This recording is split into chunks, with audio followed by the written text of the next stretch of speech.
Olá, esse é um podcast de Filosofia Pop. Eu sou o Murilo Ferraz e aqui comigo está o Marcos Carvalho Lopes. E hoje a gente recebe a Adilbênia Machado, doutoranda em Educação pela Universidade Federal do Ceará, que realiza pesquisa sobre filosofia africana. Esse é o nosso episódio número 11 e é o primeiro programa que vamos tratar de filosofia africana, com o tema Ancestralidade e Encantamento. Se você não conhece ainda o nosso site, pode visitar o filosofiapop.com.br e deixar o seu comentário, ou pode também enviar um e-mail para contato@filosofiapop.com.br. No Filosofia Pop, a gente pretende conversar sobre temas filosóficos em uma linguagem acessível. A ideia é usar também referências culturais, como filme, música, programa de TV, para ilustrar alguns conceitos, dialogar com as coisas mais próximas da gente. A cada 15 dias, sempre às segundas-feiras, a gente vai estar aqui para continuar essa conversa com vocês. Vamos então para a nossa conversa sobre ancestralidade e encantamento.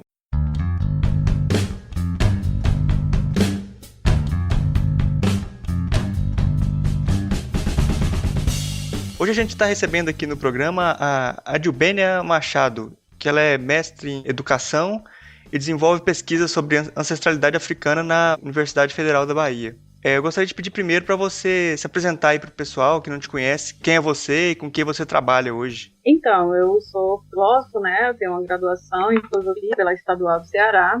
Fiz um mestrado em educação na UFBA, né? Eu concluí em 2014. E atualmente eu estou fazendo doutorado em educação aqui na Universidade Federal do Ceará. Né? Eu saí aí da Bahia e vim para cá, voltei, né, para minha terra, de fato. Assim. Mas continuo desenvolvendo trabalhos com as pessoas com quem eu trabalhava, especificamente o meu orientador, né, o meu ex-orientador, o Eduardo Oliveira, que foi quem, de fato, criou a filosofia da ancestralidade. E no mestrado, eu trabalhei com a filosofia africana por ensino de história e cultura africana e afro-brasileira, né, tendo a ancestralidade e o encantamento como os princípios formativos, princípios para a formação. No doutorado, eu estou dando uma certa continuidade, mas já com alguns outros olhares. A nossa conversa aqui de hoje vai ser sobre filosofia africana e ancestralidade. Eu gostaria de começar perguntando para a Adilbênia o que é a ancestralidade. O que é a ancestralidade, né? Eu até brinquei uma vez que quando Santo Agostinho ele fala sobre o tempo, né? E aí ele diz, não me pergunta o que é o tempo, eu sei, e quando me pergunta eu já não sei. E às vezes eu brinco um pouco, até mesmo com relação à ancestralidade. Falar de ancestralidade, para mim, era um pouco complicado, até um certo modo assustador, porque eu acho que é uma responsabilidade muito grande. Porque você não pode falar por falar desde leituras, né? A ancestralidade é um modo de vida, costumo dizer que é uma coisa que está dentro da gente, que nos acompanha no nosso cotidiano, que ela é invisível aos olhos, mas é visível ao coração e que a gente não sente com as mãos, mas com a pele, né? Então é ela que me diz de onde eu venho, ela que me dá segurança para estar aqui e para seguir, né? Ela também é um conceito de ética, né? É ela que vem pautando as minhas ações políticas, sociais, e falar de ancestralidade é um modo de estar no mundo, né? Viver essa ancestralidade. Eu acho que do jeito que você descreveu a ancestralidade, fica parecendo que para você se aproximar dela, você precisa de algum tipo de abertura, né? Essa abertura pressupõe algum tipo de exercício espiritual, eu diria, assim. Eu vou perguntar já pelo termo que você usa na sua dissertação, o encantamento. Ele pode ser produzido, esse encantamento que parece ser o primeiro passo na minha interpretação para a ancestralidade? Na verdade, a gente sabe que, inicialmente, esse termo ancestralidade, ele era usado apenas nos terreiros, né, de religiões de matriz africana.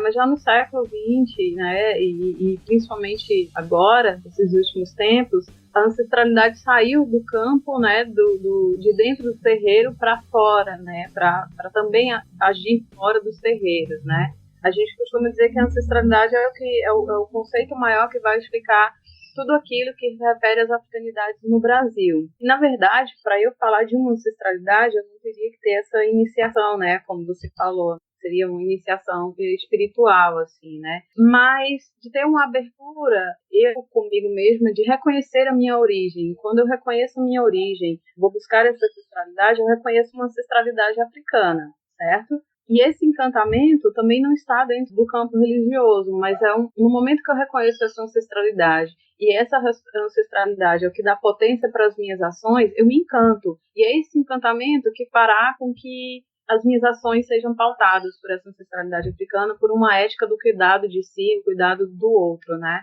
Então ela está um pouco, não seria uma iniciação, não está ligada ao campo espiritual, porque quando a gente se pensa na cultura africana, a gente não está separado, né, da nossa espiritualidade, assim, é tudo muito junto. Então eu cuido do meu corpo, eu estou cuidando do meu interior, né? Eu estou cuidando daquele que está próximo a mim, né? Então, o corpo é sagrado e o outro não é um estranho a mim. Então, eu me cuido e eu cuido de tudo aquilo que está à minha volta. O encantar seria me responsabilizar socialmente pelo meu estar no mundo, e um estar que não é solo, né? Você sempre falando sobre as raízes africanas, sobre a ancestralidade africana, a pessoa que está ouvindo, em geral, não tem muito contato com a filosofia africana como em geral. Eu gostaria que você falasse brevemente sobre as principais correntes da filosofia africana, se você puder. Eu vou falar um pouquinho da minha história, porque eu acho que é bacana falar sobre Uhum. isso, assim, que durante toda a minha história escolar, eu não estudei sobre África, a não ser aquilo que a gente sempre vê, né? Que é uma África completamente inventada, mas uma invenção negativa, né? Do escravizado que veio para cá sem história. E a gente sabe que não é isso que acontece, né? Desde sempre eu costumo dizer que eu nem sei porque eu quis fazer filosofia, nunca havia estudado filosofia, mas queria muito fazer filosofia. E entrar no curso de filosofia foi interessante, mas ao mesmo tempo um pouco angustiante, porque lá também você não estuda sobre, pelo menos no curso que eu fiz aqui, eu terminei em 2006, 2007, eu nunca vi falar de uma filosofia latino-americana, uma filosofia africana, né?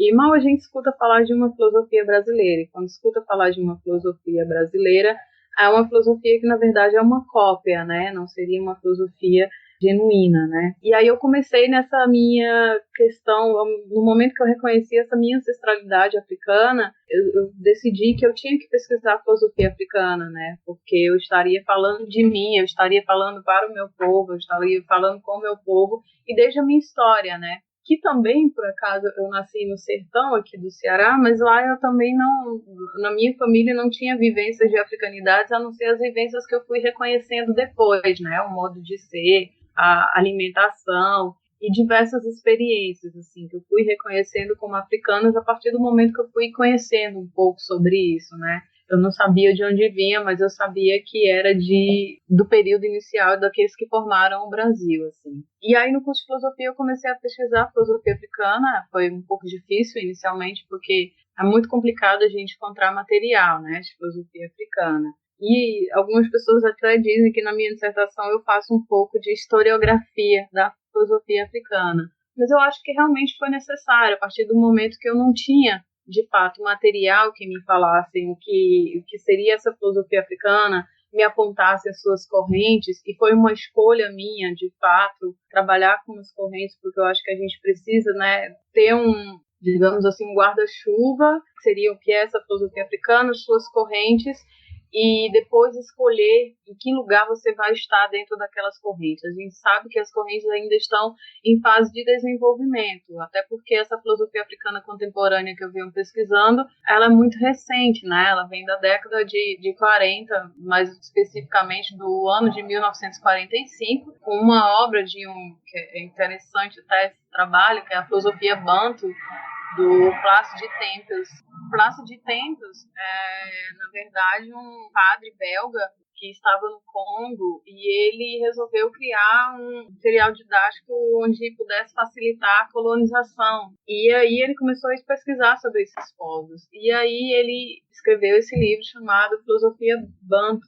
E aí ele já dá um tiro no próprio pé, né? Porque quando ele fala que há uma filosofia banto, uma filosofia na África, ele está negando tudo aquilo que era dito continuamente, né, que a África não tinha capacidade de conhecer, né, que os africanos eram como se fosse lá homens sem nenhum intelecto, né, e aí eu lembro que Hegel, um desses que dizia isso, né, que o africano é como se fosse um papel branco, você poderia chegar lá e colocar qualquer coisa, né. Nós já tínhamos um pouco da capacidade de conhecer, mas os africanos não. E aí, a partir dessa obra, eles começaram a se pensar mais sobre essa filosofia africana. Assim.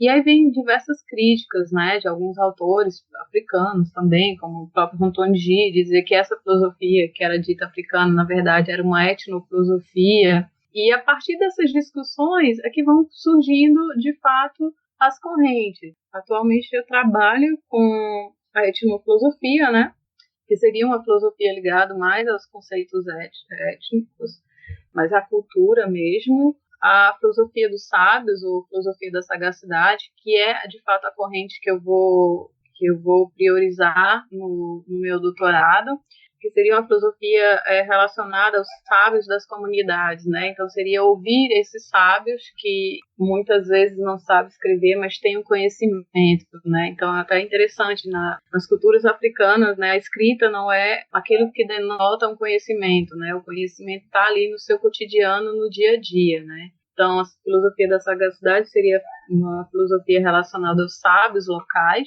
Depois vem a filosofia política, que, na verdade, ela traz diversos nomes daqueles políticos que estavam envolvidos com as libertações de seus países, né? A gente sabe que na década de 60, 50, por aí, 70, muitos países africanos conseguiram a sua libertação. Então, essa é uma corrente baseada muito nos políticos que atuavam na época, assim. Então, era a política fazendo filosofia, né?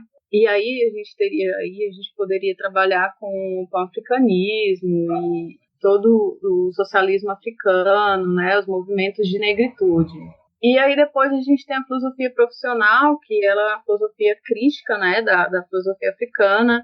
Ela rejeita que há um modo particular de filosofia, né? Então não poderia existir uma filosofia africana, uma filosofia brasileira, né? Que a filosofia ela seria universal. Nessa corrente já tem a relação da filosofia com a academia, né? Então eu vejo que é um pouco da defesa dos filósofos africanos que foram formados dentro de um pensamento eurocentrista, né? Então a filosofia seria essa filosofia eurocêntrica e que acabou se tornando, entre aspas, o centro, e ela que iria delinear todas as demais filosofias. E aí a gente ainda teria a filosofia literária, artística, que algumas pessoas criticam muito, né? Eu lembro que uma vez alguém olhou para mim e falou: mas o Soyinka não se diz um filósofo, mas a gente pode reconhecer o trabalho filosófico nos trabalhos dele, assim. Eu tive o prazer de ouvi-lo na última vez que ele veio ao Brasil, e eu fiquei impressionada com a leitura que ele fez do Brasil, e desde, por exemplo, Exu, foi muito interessante ali. Para mim é uma filosofia da ancestralidade o que ele fez aqui, né?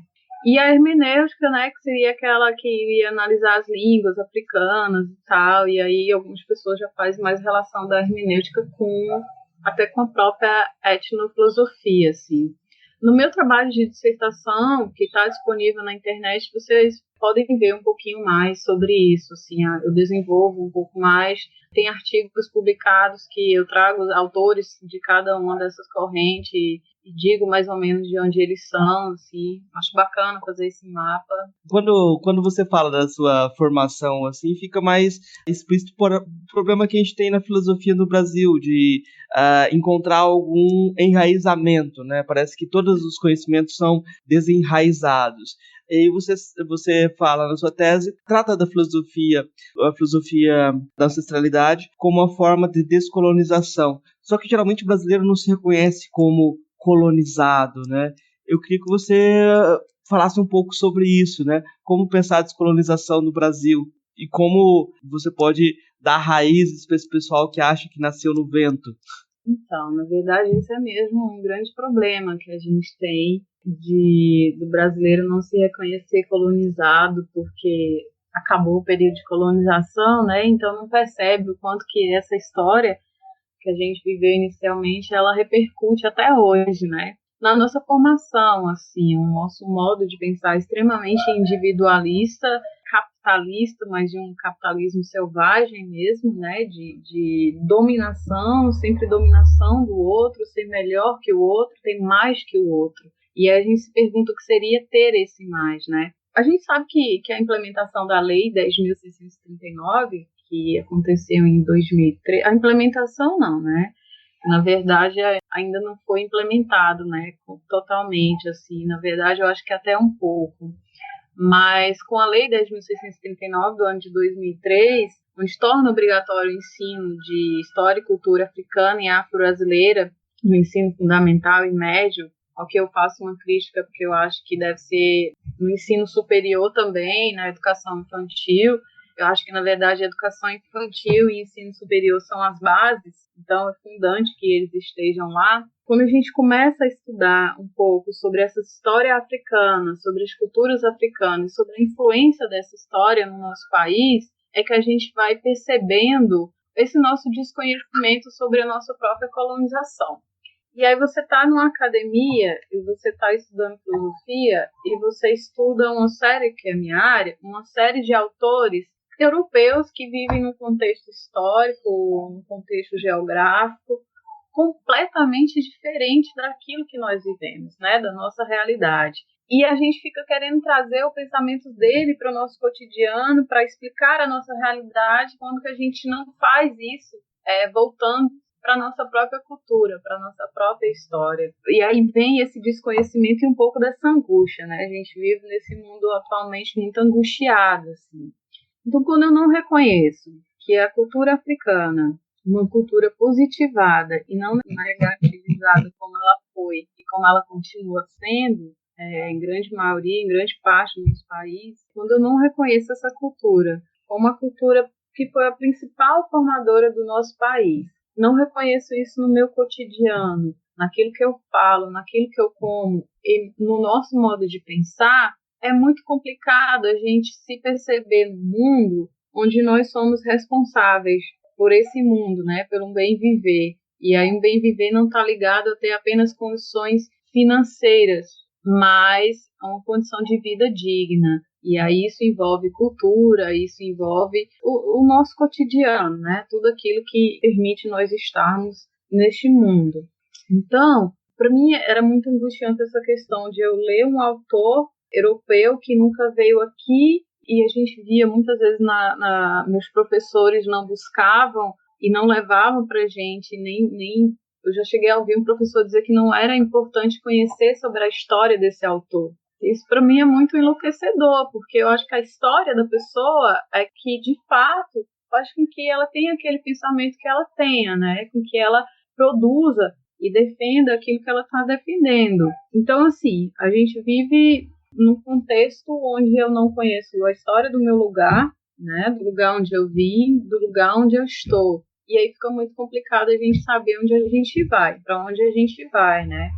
Então eu acredito que quando você conhece a sua história e você valoriza a sua história, e aí seria você se encanta com a sua história, você começa a enraizar o seu pensamento. Como filósofo, a gente começa a pensar a filosofia desde os nosso chão, né? Como a filosofia da ancestralidade diz, assim. Então é importante conhecer a nossa realidade e descolonizar o nosso pensamento, assim, né? De não reconhecer, de fato, todas as nossas origens, todas as culturas que nos influenciaram. A gente começa a perceber que o negro, que até hoje, no século XXI, continua sofrendo racismo, continua sofrendo até a questão das condições sociais, a gente não entende, não aceita, condena, e a gente não entende que isso é fruto da nossa história, né? Quando o africano veio para cá escravizado, a partir do momento que ganhou, coloca um monte de aspas aí, a sua liberdade, não tinha como trabalhar, não tinha um lugar, né? Ao contrário do que quando os italianos, por exemplo, vieram para cá, né?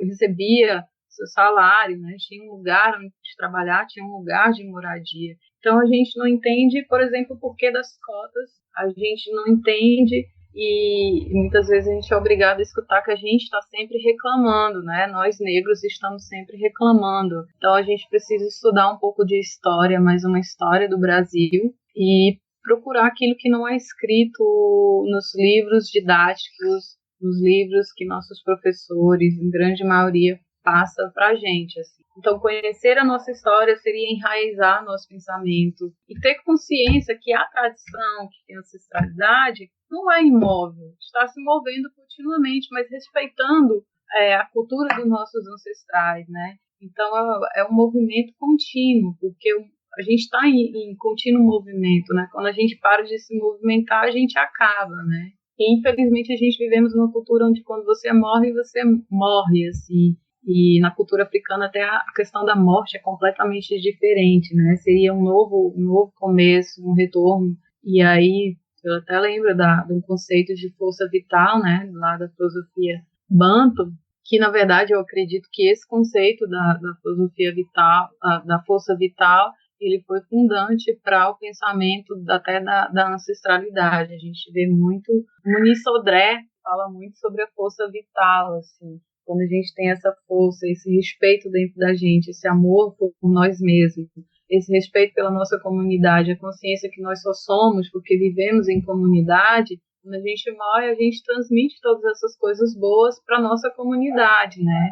Então é um eterno retorno contínuo, assim, né? É um movimento contínuo. Quando o pessoal critica o movimento negro, falando que a escravidão já passou, já é parte do passado, parece que eles esquecem que faz pouco mais de 100 anos que teve a abolição da escravatura, que em termos históricos isso é ontem, né? Isso é agora, não passou, tá aí ainda o legado que isso deixou, tá aí ainda pra gente cuidar, pra gente lidar com isso, né? Não é uma coisa que pertence ao passado, a gente tem que olhar só daqui pra frente, né?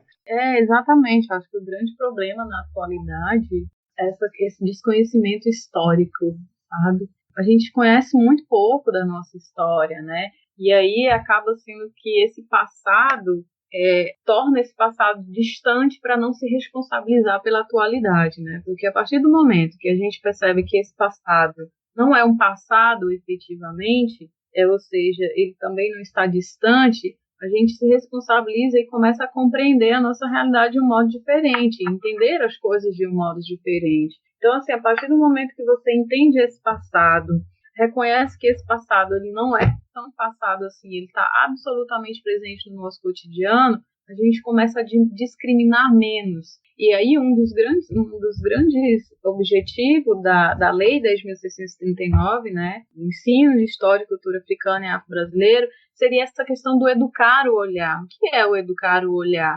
É educar o modo como nós vemos esse outro, que a gente tem mania, a gente está sempre excluindo o outro, está sempre colocando o outro fora, enquanto que ele está dentro. Nós fazemos parte de um mesmo movimento, do mundo, né? E aí o mundo não está completamente desligado, assim. A gente vive numa teia, né? Costumo trabalhar com a teia, né? Adoro teia.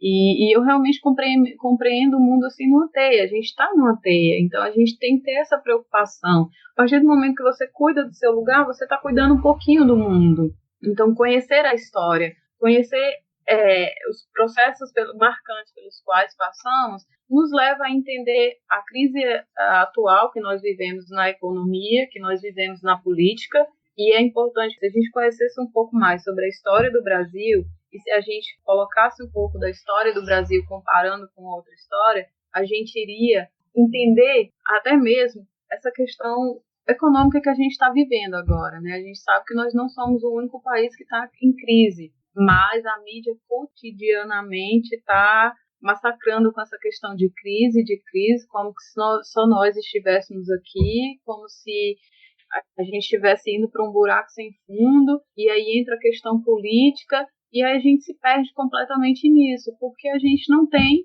efetivamente uma memória histórica, uma memória que é presente, tem que ser presente, né? Eu acho interessante nessa questão do resgate histórico, que a perspectiva da ancestralidade busca essa história também na primeira pessoa. Não se trata da história distante, mas você resgatar também sua própria história familiar e recontextualizar-se a ponto de não pensar-se mais como sujeito isolado, um eu sozinho. Quando o Dibena fala de teia, eu acho que essa noção de sujeito que ela traz é uma noção de sujeito que tem um potencial transformador muito grande, né? Mas a questão assim, que eu queria fazer para ela, que eu acho que é uma questão que qualquer educador faria, é como que ela pensa, assim, se ela chega numa sala de aula e ela pensa em uma atividade, alguma prática, para que pudesse produzir algum efeito transformador, assim, se ela tem alguma ideia de uma prática que possa servir para isso, assim. É só uma provocação para ver se surge alguma ideia para alguém replicar e depois falar pra gente se deu certo ou não. Então, eu posso falar da minha experiência, assim, o componente curricular de História e Cultura Africana e Afro-Brasileira do curso de Pedagogia da UFBA, ele só foi criado em 2010. Para você ver, né? UFBA, a gente acha, quando vai para a Bahia, lá a gente consegue estudar tudo que quer sobre africanidades. E o curso de educação, é uma crítica que eu faço no meu trabalho, o curso de educação é completamente excludente, né? Porque a gente não tem no programa de pós-graduação nada relacionado à africanidade. Quando fala um pouco, vai na questão do corpo, mas trazendo capoeira e um pouco distante dessas questões, né, de ancestralidade e encantamento. Eu acho que agora vai melhorar um pouquinho, né, porque temos algumas pessoas lá, mas o curso a disciplina, né, eu não gosto de falar disciplina, o componente curricular de História e Cultura Africana e Afro-Brasileira, ele foi criado em 2010 pelo meu grupo de pesquisa, né, achei, juntamente com o Eduardo Oliveira. Todo ano, ele era ofertado uma vez por ano, era muito difícil a gente colocar esse componente, assim, porque sempre dava problema nas matrículas, aparecia na grade, né, que eles chamam, e depois desaparecia. A gente sabe, né, o famoso racismo institucional, assim. Mas eu trago essa disciplina porque eu acompanhei desde a sua criação, né, desde a construção da sua ementa. Eu morei em Salvador 5 anos, então durante 4 anos em que ela foi ofertada, eu estive em sala de aula acompanhando, participando, e foi onde eu fiz o meu estágio docente. Mas lá a gente tinha eu vou falar da última vez que eu participei, que foi em 2013.2, que foi marcante, até porque eu estive mais à frente, tendo em vista que eu fiz o estágio docente, né, nesse período.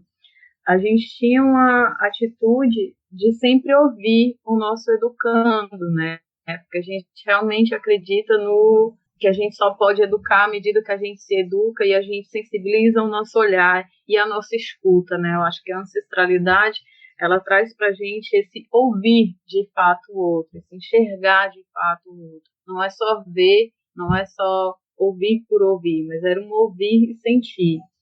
Então a gente costumava sempre, nos primeiros dias de aula, ouvir um pouco de cada estudante, de cada educando, quais eram os seus desejos, os seus anseios, falasse um pouco da realidade, abrir para que ele falasse sobre o que quisesse, né? Então a história do educando era importante e muitas vezes era a história do educando que delineava todo o percurso do componente, né, durante o semestre, assim. A gente também trabalhava muito com o corpo, no sentido desse corpo ser mesmo o tradutor do nosso conhecimento, do conhecimento que a gente adquire. Então a gente levava música, a gente levava danças, e eu lembro que no último semestre a gente teve um estudante do Brasil, ele contou muito da história dele, e assim, o nome Brasil foi o nome que ele se deu, né? Ele tem uma história de vida bem, assim, densa, né? Ele foi adotado, ele era negro, ele se descobriu gay,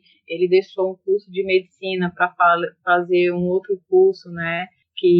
Bacharelado interdisciplinar, coisa assim, e ele foi dizendo que isso foi acontecendo a partir do momento que ele foi se reconhecendo e conhecendo um pouco dessa ancestralidade dele. Então ele trazia relatos muito interessantes de, no decorrer do componente curricular, ele até se perceber no mundo de um modo diferente e perceber a vivência dele dentro dos contextos das africanidades. Aí ele se percebe, apesar de ele se reconhecer negro, ele se percebe mais negro. E ele se encanta muito mais com isso, e ele perceber que quando ele estava ouvindo um pouco de uma história africana diferente daquilo que se ouviu sempre, da possibilidade de estudar uma filosofia africana, da possibilidade de levar o conteúdo das africanidades para todas as disciplinas, para todas as temáticas, ele se percebeu até como um estudante diferente, assim, caramba, agora eu sei que eu posso estudar aquilo que eu realmente quero, porque a gente não é permitido isso, né? É sempre muito difícil você pesquisar as africanidades. Eu ouvi no meu curso o professor dizer que eu deveria fazer uma pedagogia africana e não filosofia, porque filosofia era outra coisa. Eu vi um estudante, né, contemporâneo que entrou no mestrado comigo me perguntar por que eu não ia para o curso de filosofia, já que eu fazia filosofia africana, ou então por que eu não ia para o curso de história, já que eu estava falando de história e cultura africana e afro-brasileira. E eu me perguntar ali o que é educação, não estou mais entendendo o que é educação. Mas voltando à sua pergunta, e essa questão de como que a gente pode ir para a sala de aula e transformar, desde as minhas experiências poucas em sala de aula, eu acho muito que essa escuta, esse tentar compreender um pouco do contexto daquela sala de aula, que tem uma diversidade enorme, né, de história, até da origem social, assim, a partir disso aí, construindo a sua teia durante aquele semestre, assim, sair um pouco do currículo, entender que o currículo, ele é móvel, né, ele não é estático, e é possível que a gente trabalhe com todos os temas que a gente tem que trabalhar, obrigado a trabalhar, levando música, levando contos. A gente sabe que na cultura africana os contos, os mitos, eles trazem muito conhecimento, né? Então eu faço muito isso, de levar contos e a partir do contos ir trabalhando. Atualmente eu estou trabalhando com máscaras africanas, então dá para você trabalhar a questão da filosofia. Por exemplo, eu estou focando nas máscaras Geladés, Dogons, e dá para trabalhar a história, dá para trabalhar a filosofia, dá para trabalhar a questão da estética e até uma literatura, né? Porque você pode também contar uma história a partir dali, assim. Então, eu acho que o professor pode levar para a sala de aula a sua história também, porque o professor também existe em sala de aula, também tem história, e ele também está aprendendo, e ouvir a história do seu educando e, a partir daí, construindo as suas teias formativas no decorrer do ano, do semestre. Não sei se eu respondi aí. Respondeu. Sempre quando você faz sua autobiografia também, você está respondendo. Eu acho que concordo totalmente com isso. A gente só faz autobiografia o tempo todo e tenta se conectar. Porque a gente pensa no falar desde as nossas vivências, nossas experiências, sair um pouco só da experiência de um outro que você lê, mas ter a sua experiência. Foram as minhas experiências que me deram a possibilidade, na verdade, a necessidade, assim, de falar de uma ancestralidade, porque eu fui estudando filosofia africana e chegou um momento que se eu não falasse de ancestralidade, ela não fazia sentido aqui, tendo em vista que a gente fala sempre que a gente não faz uma filosofia para o outro, pelo outro. Eu não estou falando por esse outro, né? Eu estou falando com esse outro, e um outro onde eu me reconheço também. E eu realmente acredito que é a ancestralidade que me permite falar de uma filosofia africana, tendo em vista que eu me reconheço uma africana nascida cá, né? Fruto da diáspora, uma africana que não nasceu na África, mas que tem a África nascida em si. Então, eu acho que é importante falar de ancestralidade, e ter a concepção de falar de ancestralidade é falar das experiências, da sua vivência. Acho que pegando bem nesse sentido de falar da vivência, a gente pode ver também que a grande parte até dos líderes negros que a gente vê dos Estados Unidos, dos direitos civis e dos filósofos também, a grande parte vem de uma perspectiva masculina, são homens falando basicamente para homens. E aí, como na sua vivência, assim, eu acho que é importante você falar também pra gente como é que é fazer filosofia como assumindo, assim, uma condição de mulher negra, né, que é uma outra vivência, uma outra posição, né. Eu vou focar um pouco mais nisso agora no doutorado, porque chegou um momento que eu tenho que falar, né, assim. Eu costumo dizer, assim, eu já recebi um pouco de críticas, né, eu convivia com algumas feministas, e eu recebi um pouco dessa crítica, assim, Adil, você tem que se falar um pouco mais como mulher, dizer como é que é, eu sou mulher. E aí eu costumo dizer, mas eu não tenho eu tenho tanta consciência do que eu sou e de que eu sou essa mulher negra, que eu não tenho ainda essa necessidade de falar, né? Então, a minha fala, na verdade, está na ação, né? Eu não preciso pedir licença ao mundo masculino para fazer filosofia, para criar uma filosofia, para pensar a filosofia e para me refletir nesse mundo. Então, eu acho que a minha ação em si já é uma fala. Mas é importante, assim, porque a gente vê a quantidade de filósofos homens na filosofia, seja ocidental, que seja oriental, que seja africana ou brasileira, é bem superior a quantidade de mulheres. E aí aí você já volta para aquela questão que você colocou, né, a colonização, né? Então a gente tem que se descolonizar para se permitir fazer isso. Eu não sei, às vezes é complicado, assim. Aí olha para você e diz, mas você é uma menina, Aí, enfim, tem tudo isso, assim. E uma série de outras questões, de assédio, coisas são desagradáveis, assim, eu já passei por isso. É complicado, então, digamos que a minha ação, a minha fala, ela tá nesse meu cotidiano, no me autorizar a fazer, assim. E reconhecer que algumas pessoas tiram um pouco da credibilidade do seu trabalho por você ser uma mulher, assim, né? E aí vem uma série de questões que eu nem gostaria de entrar aqui. Eu vou fortalecendo o meu trabalho a partir do momento que eu vou desenvolvendo, a partir do momento que eu vou vivenciando também e percebendo até. Eu já percebi algumas coisas em relação à minha dissertação que eu acho que isso já está um pouco ultrapassado. Então, a minha experiência, a minha vivência vai falando. Mas, atualmente, eu estou com um pouquinho dessa... Acho que por isso que eu vou trabalhar com os Máscaras de la 10, né, que é basicamente do mundo feminino, para trazer um pouco da voz da mulher nesse espaço tão masculino, não masculinizado, né? Quando a Dibena fala que a atuação dela é a resposta que ela dá, e se você pegar o índice, o que o pessoal usa na academia para medir a atuação, é o currículo Lattes, né? Então você tem que olhar o Lattes da pessoa para ver se a pessoa merece o crédito dentro da academia. E se você olhar o currículo Lattes da Dibena, você vai se impressionar. Você vai se impressionar porque tem muita publicação e muito trabalho de qualidade no Brasil, no exterior. Esse nível de diálogo para alguém que está no caminho da formação, no meio da formação, terminou o mestrado agora, que mudou de área, é algo totalmente incomum. Então, como pesquisadora, né, dentro da academia, já se impõe. Eu estou dando um depoimento aqui, porque eu vi o trabalho, né? Então, eu queria pedir para você que você indicasse alguns outros nomes de pessoas que no Brasil trabalham com uma filosofia na perspectiva da matriz africana, da matriz da cultura africana. Quais os outros parceiros de diálogo que você tem no Brasil, assim, que você acha que merecem ser vistos com mais atenção?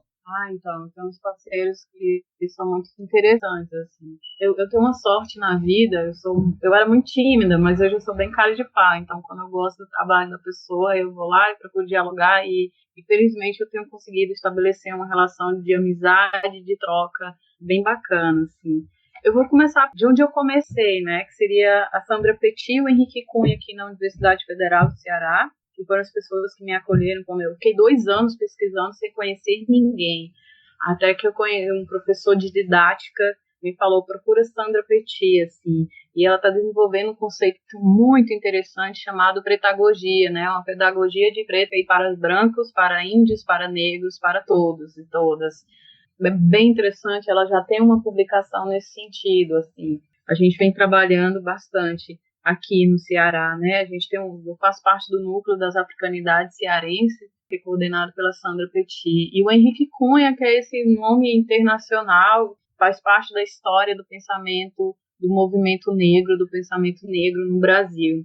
E aí, através deles, eu conheci o Eduardo Oliveira, né? Que a gente fala, o pai ancestral, aquele que criou, de fato, esse pensamento da filosofia da ancestralidade, assim, e o trabalho dele realmente norteia o meu trabalho. Eu costumo brincar com ele que ele é meu mestre, apesar de eu não ser discípula dele, assim. Ele é uma pessoa fundante na minha formação, é muito, muito importante mesmo, e os trabalhos dele são encantadores, né?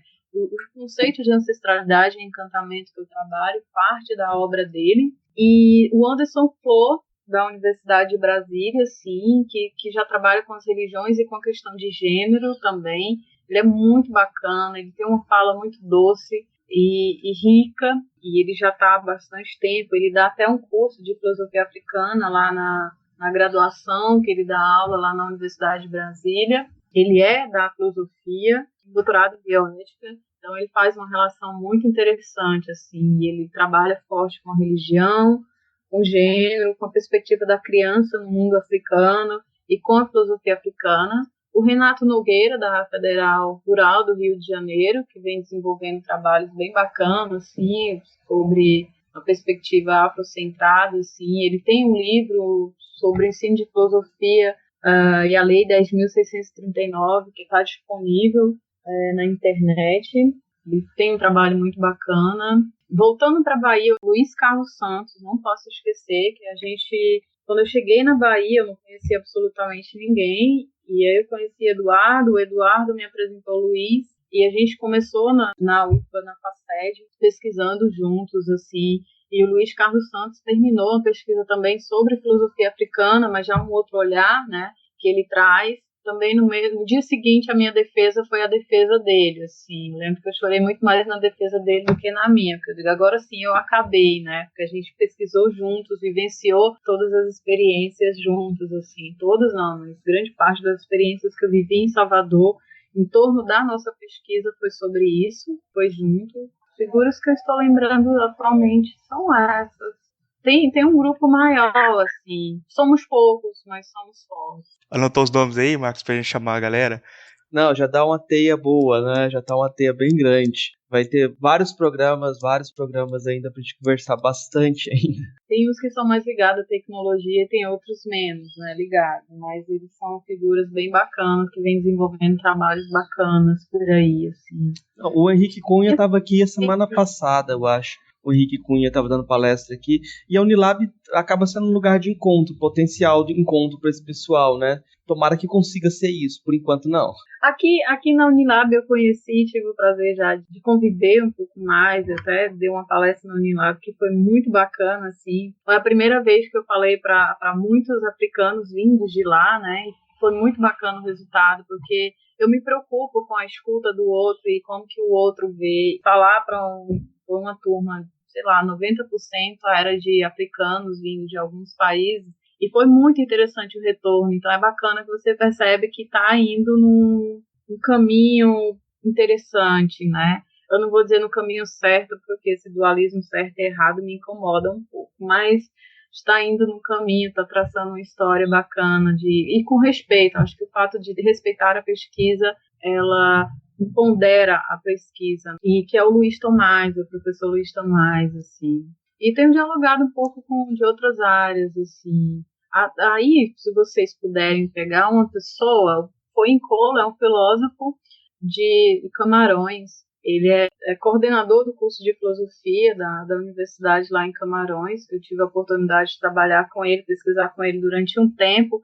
Ele vai estar agora, no próximo mês, vai ter um encontro de filosofia da libertação na UFBA, muito interessante, eu fiz parte do primeiro, e ele vai estar lá, e ele tem uma perspectiva muito boa, assim, e ele tem diálogos bem abrangentes, assim, então seria interessante falar com ele. Um outro africano com quem eu tenho dialogado bastante é o Cassiano, que agora em outubro ele está vindo para o Brasil também, ele é de Moçambique, e aí a gente vai fazendo esses diálogos, né, Brasil, África, África, Brasil, e conseguindo fortalecer mais a pesquisa e promover um diálogo maior, né, porque eu realmente não acredito em conhecimento sem diálogo, sem troca, sem esse falar e escutar, né. Para todo mundo que trabalha com filosofia africana no Brasil, é que, principalmente aqui, eu percebo isso muito claramente aqui na Bahia. Geralmente o pessoal tem uma imagem idealizada da África que não corresponde à África real.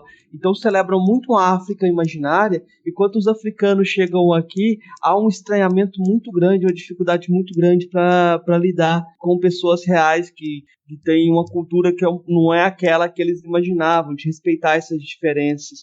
Eu percebo isso, eu não sei como você vê isso. Essa diferença entre a África, que geralmente as pessoas imaginam ou cantam às vezes no axé, e a África pensada de forma mais, não sei se a palavra séria é correta, mas de forma mais consistente. Muito interessante a sua observação. A gente tem até esse cuidado de dizer, né, que a gente tem uma África que foi reinventada no Brasil, né? Então a gente tem que ter um cuidado para não idealizar essa África da qual a gente tanto fala, né? Então até conhecer a história da África é fundamental para você estudar, fazer uma filosofia africana, né? Para justamente fugir desse idealismo, dessa África idealizada. Estabelecer o diálogo com os africanos é interessante nesse sentido, assim, porque você muda um pouco da concepção que você tem de alguns conceitos. Eu estive sábado passado com um escritor, ele tem alguns livros bem interessantes que falam da história dele, ele tem uma história de vida muito interessante, ele participou das guerras de libertação de Moçambique, de Angola, na verdade, foi Moçambique, enfim. E ele se autoexilou no Brasil, e ele vem construindo uma história bacana aqui no Ceará. Inclusive, ele até fundou a Academia de Letras Afro-Cearenses aqui, muito bacana.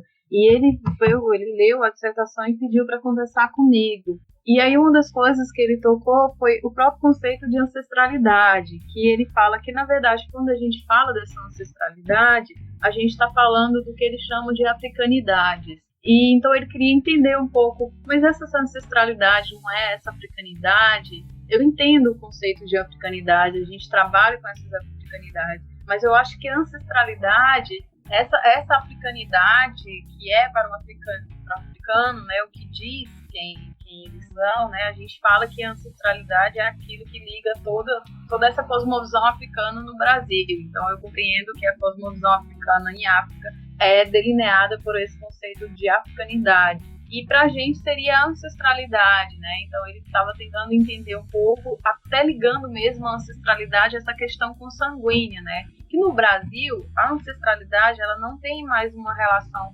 apenas familiar, né? Essa questão sanguínea mesmo, da origem familiar.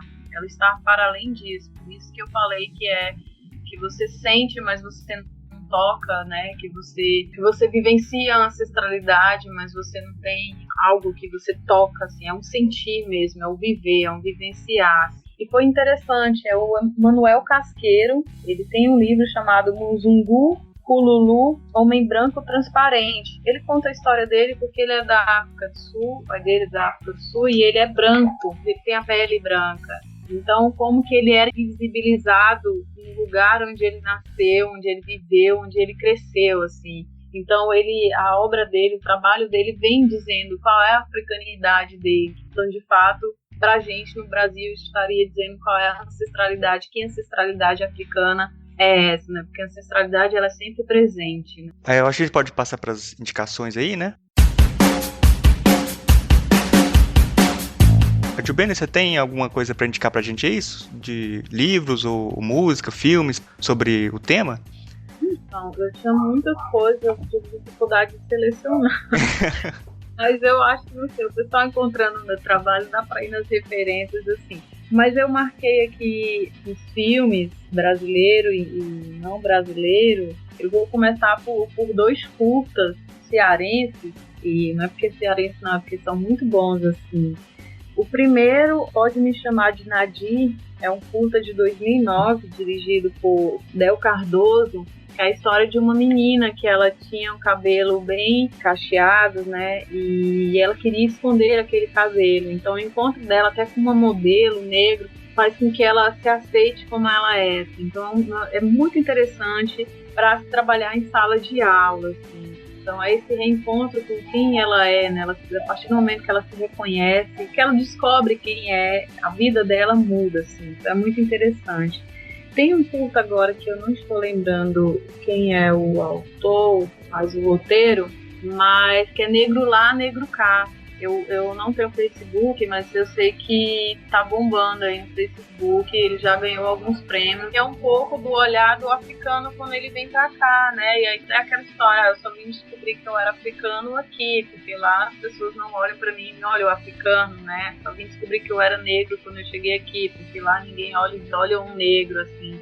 Então, traz relatos bem interessantes, inclusive dos três, acho que são 3 personagens que conta a história dele. Eu conheço 2, né, o Andi e o Alfa, que eles contam, são estudantes da UFC, né? O Alfa já está terminando um mestrado, e é bem interessante para a gente compreender até um pouco sobre essa África que a gente realiza, assim, né. As Filhas do Vento, né, do Joelzito Araújo, eu acho bem bacana para a gente compreender um pouco também da história e ancestralidade. E tem um outro filme que ele é muito difícil, assim, eu até falei bastante nele, que eu trabalhei com ele em sala de aula, já vinha trabalhando tempo, que é o Sexta-feira, eu falo dele na dissertação, que ele está baseado na história de Robson Josué, né, que na verdade é o olhar daquele africano que foi escravizado, e é muito interessante. Seriam essas as 4 indicações que eu tenho por enquanto. E livros, eu separei assim, 2 que eu realmente gosto muito, claro que tem muito mais, mas eu escolhi assim 2 que me tocam e que foram bem importantes no meu trabalho, na escrita, que é o Filosofia da Ancestralidade, de Eduardo Oliveira, que dele também tem Ancestralidade na Encruzilhada, que é muito bacana, que conta um pouco sobre, de fato, como que a ancestralidade saiu do campo apenas religioso para atuar no político, para ir para a educação, para ir para a filosofia. Enfim, ele conta um pouco da história da ancestralidade no Brasil. E o outro é o da Wanda Machado, que é a tese dela, né? Pele na Cor da Noite. É muito bacana mesmo. Assim. Eu indicaria, na verdade, esses dois autores, Eduardo Oliveira e Wanda Machado, assim, por agora, porque foram 2 livros bem bacanas que me ajudaram muito na minha escrita. Assim. São livros densos, são livros de uma vivência ancestral africana muito significantes. Beleza. E a música? Tem uma música pra indicar, não? Eu tenho. Eu ia até falar um pouco, eu fiz uma palestra alguns dias muito bacana sobre Bob Marley e a filosofia africana, qual a relação. Né? Mas tem 2 que eu gosto muito. Canto para Oxum Oromimá, que é do Bantus do Iguape, né, Bahia. É muito interessante, que eu acho que traz muito o conceito de ancestralidade. E o Ânima, do Milton Nascimento.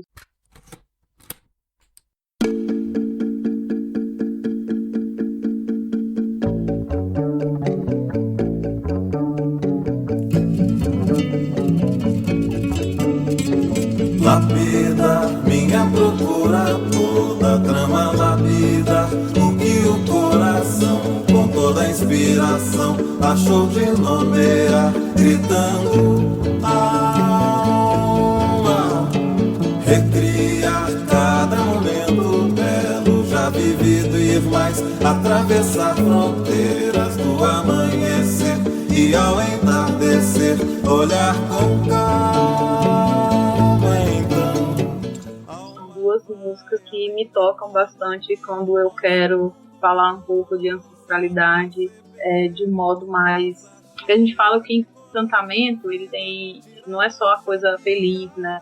Não é só essa alegria do tentar, mas também é um lado triste quando a gente está angustiado, porque falar de uma filosofia africana, de uma filosofia da ancestralidade, é ter a vivência ali em xeque continuamente. A gente se questiona e questiona continuamente. Então, em alguns momentos é cansativo no sentido de você tocar nas suas feridas, na ferida da sua história. E aí eu não penso a minha história individual, né? É um pouco doloroso, assim. Então, é difícil você viver, pensar a ancestralidade e tê-la na sua vida, ter esse respeito e desenvolver, né, um pouco, porque você está se questionando continuamente. Então, o encantamento, ele tem mais de uma face, né? Uma alegria do pensar, mas também a angústia do pensar, ver o pensar, o refletir. Seriam essas 2. Tem um texto, eu vou indicar um texto, é um artigo muito interessante da Camila Ribeiro, De Boca Perfumada a Ovos Dóceis e Limpos, Ancestralidades Africanas, Tradição Oral e Cultura Brasileira. É um texto curto, mas muito bom mesmo. A gente vai colocar tudo aí nas referências no site. Marcos, você tem alguma indicação aí? Não, antes de fazer a indicação, eu vou fazer o papel dos nossos ouvintes, comentadores. Você falou que a Adbenia falou que deu uma palestra sobre Bob Marley e a filosofia africana, algo assim. Eu tenho certeza que quando o pessoal começar a ouvir isso, eles vão cobrar da gente. Por que a gente não perguntou? Pra ela falar pelo menos um pouquinho disso. Um amigo tem um programa de rádio, ele é da filosofia também, e era aniversário da morte de Bob Marley. E aí eu fui fazer essa relação de Bob Marley com a filosofia africana pelo viés da ancestralidade, né? E aí, pra mim, é muito essa questão do Bob Marley, ele é um cara que ele realmente buscou a descolonização, né? Através da música, através das palavras, através da poesia dele, ele buscou essa descolonização, que eu falo descolonização do olhar, no sentido dessa descolonização política, social e do nosso pensar, do nosso modo de ver, né, o mundo. E se a gente for ver, ele é contemporâneo das independências, né, dos países africanos, assim. E aí é interessante fazer essa relação, porque eu vejo que se eu comparo Bob Marley com a filosofia africana, eu vejo que é o reconhecimento dessa ancestralidade africana e essa busca por uma emancipação que faz essa ligação, que faz possível, né, pensar. Então seria interessante trabalhar as músicas de Bob Marley, tem a música dele, War.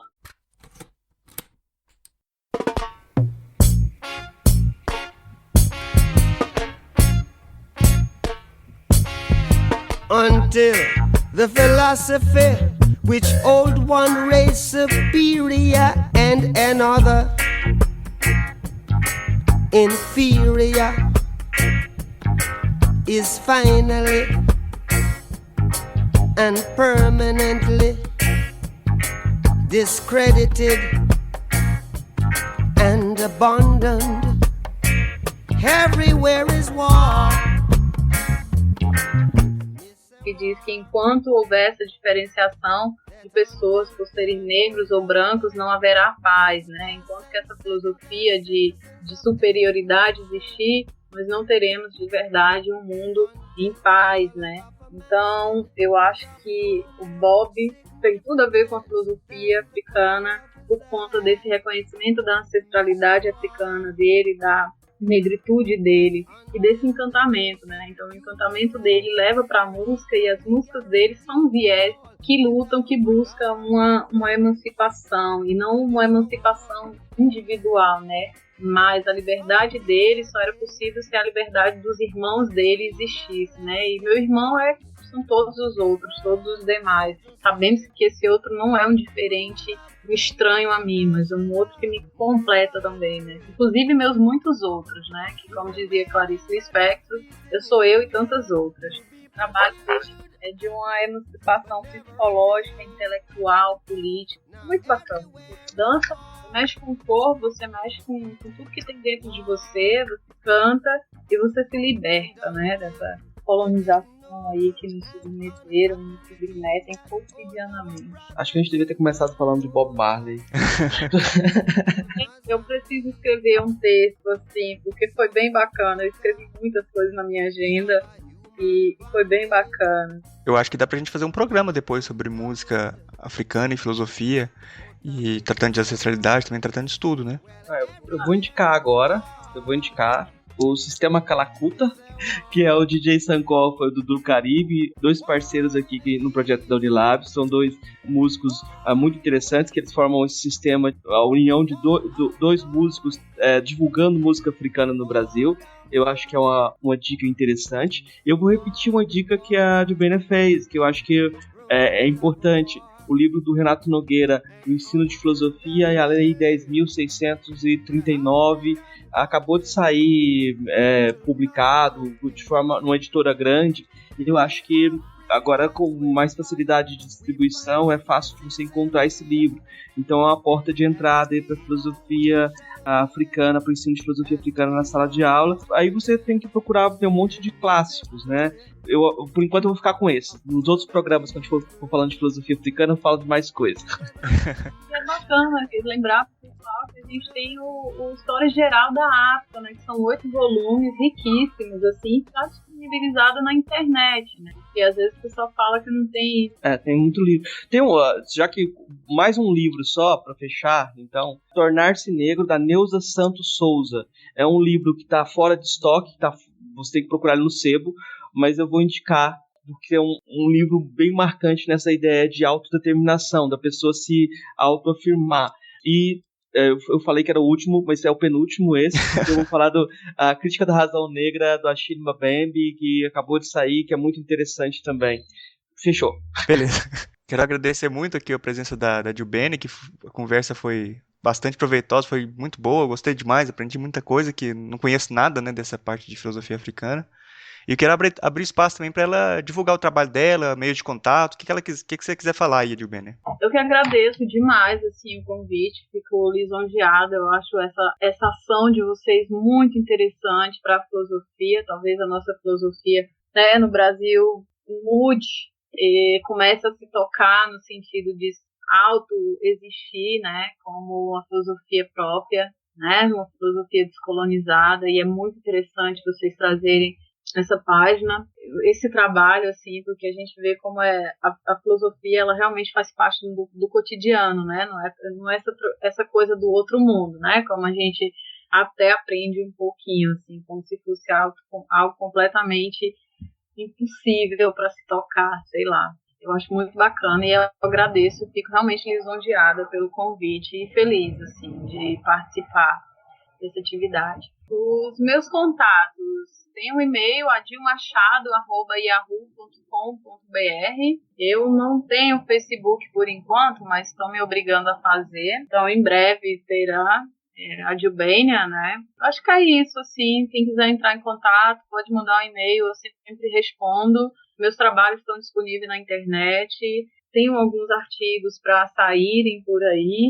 Não sei quando vai sair, mas tá para sair, assim. E é isso, continuo na pesquisa, continuo encantada. Agora, nesses próximos anos, vou procurar estabelecer um diálogo bem maior com a África. Tenho a intenção e irei, com certeza, para alguns países africanos, para também não correr o risco de idealizar demais essa África que a gente tanto pensa, reflete enfim. E tem uma coisa importante para dizer, a gente costuma dizer que o filósofo africano não é só um filósofo que nasceu na África, mas que tem a África nascida em si e que volta os seus pensamentos, suas reflexões, seu trabalho para pensar as africanidades. Então isso é bem bacana mesmo, assim. Eu não penso que um filósofo, um pensador, seja alguém que tenha um diploma. Então, para mim, que a filosofia africana ganha muitos pontos nesse sentido. Assim. É bacana as pessoas se autorizarem a pensar, a refletir, a criarem as suas pedagogias, a criarem suas filosofias. Então, a gente tem que pensar nisso, né? Somos criadores também, somos pensadores também. E um pedagogo, um professor que está em sala de aula também tem que se autorizar a pensar, a criar junto com os seus educandos. Muito obrigado pela sua presença aqui, foi muito bom a conversa, muito prazeroso mesmo ter você aqui com a gente. E eu peço para quem está ouvindo a gente agora para comentar lá no site, o filosofiapop.com.br, que a participação de vocês é muito importante, dá muita força para a gente continuar esse trabalho. E se você quiser também mandar um e-mail para contato@filosofiapop.com.br. Lá no site a gente vai colocar as referências de tudo que foi citado, as indicações e tudo que a gente falou no programa, os links para a rede social e para o Facebook do Filosofia Pop. Se você quiser ajudar a gente, você pode compartilhar também o episódio com os amigos e avaliar a gente no iTunes, que ajuda a gente a subir na classificação deles e trazer mais ouvintes. Obrigado a todos aí que estão ouvindo e o pessoal que participou, todo mundo. Daqui 2 semanas a gente está de volta.